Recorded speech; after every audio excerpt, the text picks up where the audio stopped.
Welcome back, ladies and gentlemen. Mr. Shaw here, and we're going to get into Learning Objective 5.2, describe how America got involved in the war, and that means specifically World War II, and how World War II changed America. Let's get right to it.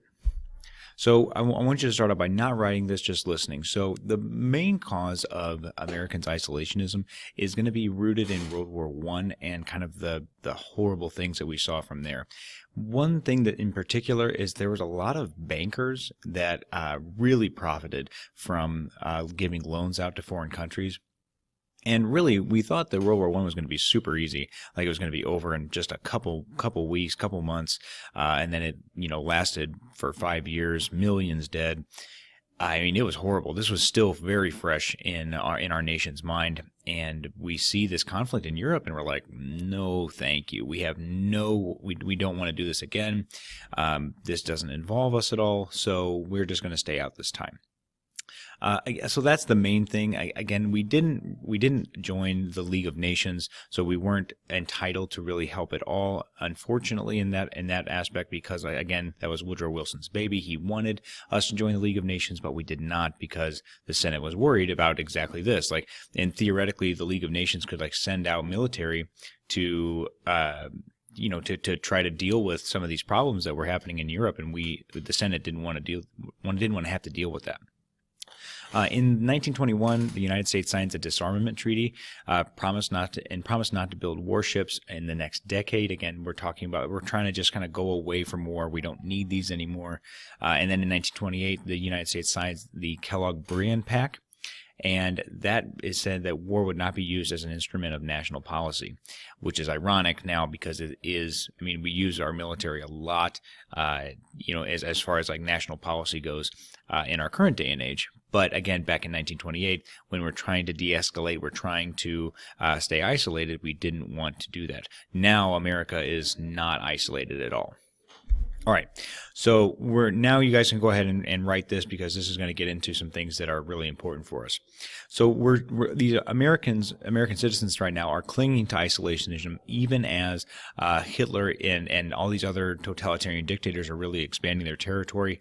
And so they really, again, they're alarmed at the profits of the banks, the arms dealers. They don't want to see that sort of thing happen again. And FDR, he agrees. So he says that's fine. We're going to stay out of the war. We're not going to get involved. And so they passed the Neutrality Acts in 1935, trying to keep them out of future wars. It outlaws all arms sales and loans to nations at war. And this is really important because even if our allies are going to get involved, we can't help them based on the Neutrality Acts. Now, we know how this ends. Okay, the neutrality is eventually going to break down. Things are going to happen that are going to bring the United States closer to war. So you need to know two vocab terms. That's pacifism and interventionism. Okay, in the top right here we have a couple pacifists here who they don't want to fight any war in general. Okay, they don't want to fight. And it says there on the sign, we don't want to fight another rich man's war. And these pacifists, again, you need to know that they are really anti-war altogether, not even really if it is justified. Or theoretically justified, because they wouldn't think that any war is justified. Interventionists, on the flip side of that, they want to get involved. They want the United States to help settle conflicts around the world. They are not really worried about pacifism. They don't want to, they think that by staying out of issues, we are not playing a role in determining how they come out. And I think that that's really the major part of why they want to get involved. They want Americans. American interventionists, they want America to play a major role in determining, what's going to happen throughout the world. So those are two things, again, two sides of the same coin that you need to know about, and that was really battling in the late 30s because people really were trying to figure out what they felt or how they felt about the violence that was happening in Europe. In 1937, Japan is going to launch a new attack on China. They go into Manchuria. I mentioned, I believe, in the last video, the rape of Nanking. This is like some of the worst atrocities that we've seen. FDR is going to send aid to China. In that case, again, it's not specifically trying to like I think he's going to pitch that more as like a this is kind of some emergency help, not necessarily as getting involved in a foreign conflict. Which that was exactly what was happening, though. It was a foreign conflict, and he was trying to aid the Chinese in their resistance of the Japanese. FDR issues a speech during this time, and he calls it the quarantine speech. He wants to isolate aggressor nations. He wants to make sure that they can keep these aggressive nations from expanding into other people's territory, especially Allied territory. So there's two major laws that are let's say policies that are passed during this time. The first one is known as the cash and carry policy. And so basically we have a lot of guns. We still have a lot of arms, ammunition, supplies. And so what we tell our allies, specifically Great Britain and France, that if you want to come and buy them from us, we will sell them to you. Okay, that's the cash and carry policy. Okay, so they have the cash, okay, then they can carry them away. Okay, I don't really have a good definition for that on here. I would make sure you know the cash and carry policy, though, because it's going to turn into the Lend-Lease Act in a moment, but I want to make sure that you know that that was our first step in 1939. We're kind of getting a little bit away from neutrality because we're seeing that these problems in Europe aren't getting any better, and we're kind of just trying to make sure that our allies are the ones that are going to come out on top. The argument here is that it's going to help Britain and France defeat Hitler, which would allow the United States to stay out of the war. Unfortunately, though, we kind of get involved. Us getting involved is really going to bring us closer to being in the war itself. By 1940, so this is a year after at least a couple months after, up to a year after Hitler invades Poland, FDR is going to try to provide Britain all aid short of war. It's like basically anything you want, anything you need, besides us actually coming over there and bringing soldiers to you, we'll give it. Germany, Japan, and Italy signed something known as the Tripartite Pact, and it's basically like a mutual defense treaty that allows them to essentially become the Axis powers. Specifically, Axis, they believed that the world revolved around them, okay, like on an axis. So the pact is trying to keep the United States out of war. Because if we would basically be surrounded. We would have to send troops across the Atlantic Ocean to fight in Europe, and we'd have to send troops across the Pacific Ocean to fight in Japan.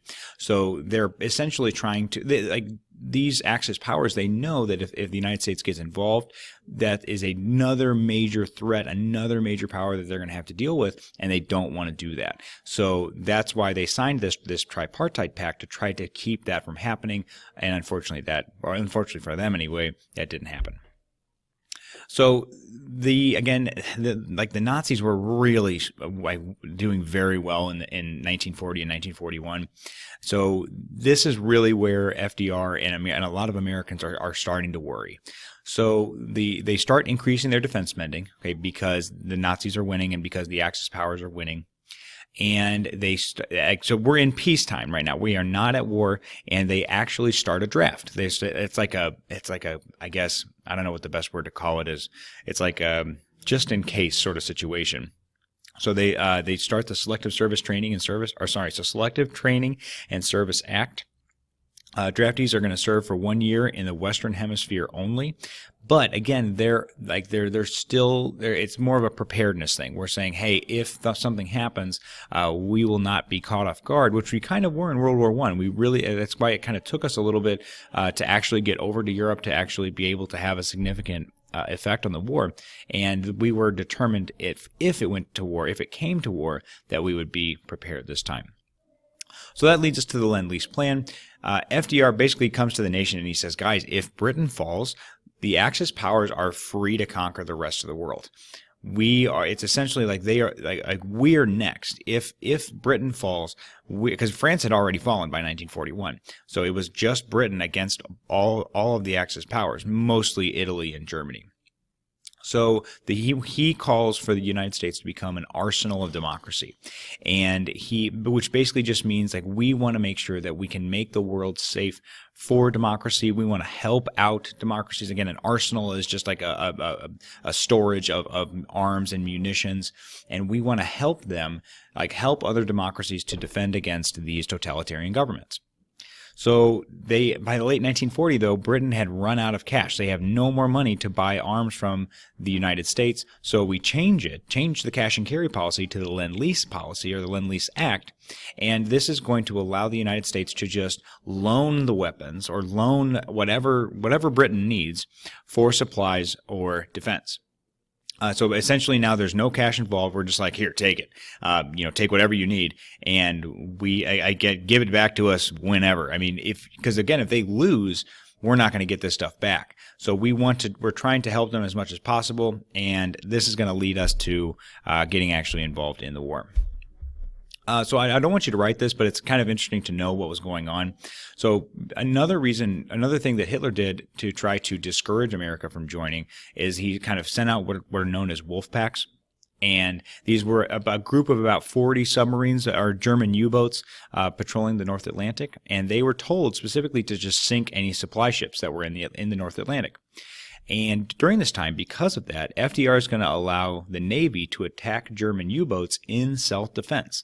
So that's crazy, because that's going to be kind of like an undeclared war now, because he's essentially telling his Navy to engage in military action, like with the German Navy or with the German U-boats, like anytime they see him in self-defense. So then the Germans are going to respond by saying that he's going to say, like, they're going to basically fire on any U.S. ship. They're going to just say, any U.S. ship, okay, you guys can fire, or I'm sorry, let me get that backwards. Okay, so Germans are going to fire on a U.S. ship, and FDR is going to order the Navy to just start shooting them on sight. So before it was in self-defense, now it's, hey, if you see them, shoot them. Okay, shoot them down before they shoot us. It's still kind of self-defense, but it's much more aggressive now. And these U-boat attacks are actually going to lead the Senate to repeal the ban on arming merchant ships, which is really important as well, because that, again, they have they're really just defenseless, and we're trying to get supplies over to our allies, and these merchant ships are very vulnerable to that, or to like sinking by the German U-boats. All right, so now we're getting into we're in an undeclared war with Germany, and there's some problems brewing in the Pacific. So you want to go ahead and write this, and then this is going to lead us up to Pearl Harbor. So first off, there's some economic motivations for Japan attacking the United States. I mentioned a little bit earlier that Japan is just an island. It's really low on natural resources, and they are pushing outward, okay, all over, trying to attain more resources. So they're pushing into Manchuria, other parts of China. They actually, during World War I, they took a bunch of German colonies, like all of these colonies that you see here, a lot of the red down south, getting closer to Australia. A lot of those were German colonies, and during World War I, Japan took those. They also seized French bases in Indochina, and then because of this, the United States cuts off trade, specifically oil. If Japan doesn't have oil, literally their entire military will come to a screeching halt, specifically like their vehicles. And Japan doesn't have a large stock of oil. So what they do is they have to either trade with us, or they have to take it from the Dutch East Indies oil fields. So that's exactly what they do. They take the Dutch East Indies, and this is really going to be like we know conflict is coming. So Hideki Tojo, again, the totalitarian leader of Japan, is going to meet with Emperor Hirohito, which is, again, the formal leader. He's more like a figurehead, to discuss peace with the Americans. In November 1941, Tojo is going to order Japanese Navy to prepare for an attack on the United States. We actually knew that something was coming. We didn't know where, though. We actually thought that it would be a lot closer to Japan, rather than, because we had some territories that were closer to Japan, but Hawaii was really far away. Okay, so we didn't think that it was going to come there. And so, we'll get into that. There's a lot of conspiracy theories about that, too. But again, the United States breaks these codes. They learn that Japan is planning to attack the United States. The peace talks really break down. They last about a month, And by December 6th, a Japanese envoy is instructed to reject all U.S. proposals, so we know something's coming. And that leads us to Pearl Harbor. So Pearl Harbor is, again, you guys probably have heard about it. I'm sure you've learned about it before. It was the worst attack on U.S. soil ever. And so and it happened on December 7th, 1941. 2,403 Americans were killed. It was actually on a Sunday. And so additionally, 1,178 were wounded. But since it was a Sunday, a lot of people didn't think that they would be attacked. A lot of people were going to church. And when this was on, again, early on a Sunday morning, and people were not prepared. The Navy wasn't prepared. Really, just the citizens weren't prepared either. But it was, again, mostly targeted on the naval base. They were trying to destroy Americans' a lot of the U.S. aircraft there. They actually destroyed 300 of those planes. 21 ships were destroyed or damaged as well. They were basically trying to deliver a knockout punch. They wanted to try to get rid of as much of the U.S. Navy as possible, which would maybe try to discourage the United States from joining.